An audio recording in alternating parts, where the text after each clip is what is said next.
mo. Diba? Dito kasi.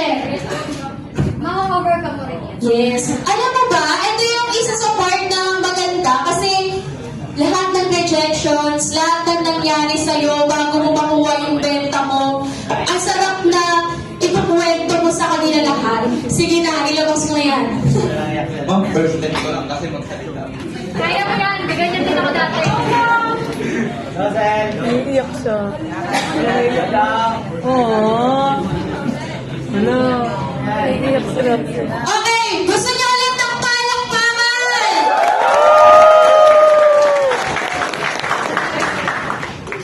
Nanggaling din ako sa mahirap na pamilya. Nayak sila.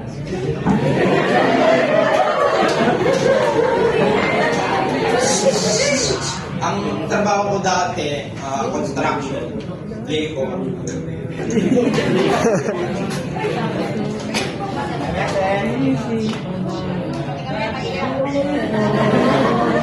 Baka meron tayong background music dyan sa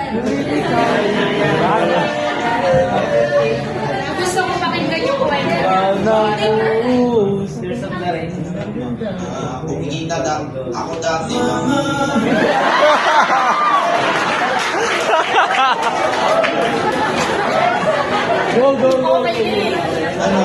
Dati kumikita na ako ng 300 a day. Ngayon, 30,000 na kada benta.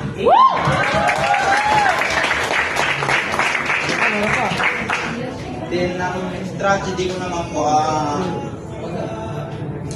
kailangan mo lang talagang pukusan yung inquiries. Tsaka,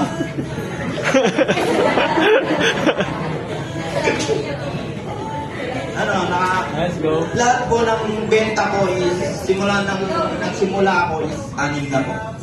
Wow! Grabe! Ngayon, Kailan ka lang October po. October. Tapos, ngayong buwan na to, benta ko is 4. Apat. Guys, ahente ka lang yan. Grabe, apat agad. Sige sir, tuloy mo. Paano mo nakuha lahat ng apat na yon? Yun ma'am, nag-focus lang ako, binantayan ko po sila ng 24/7 talaga. Nag-invest po talaga ako ng time.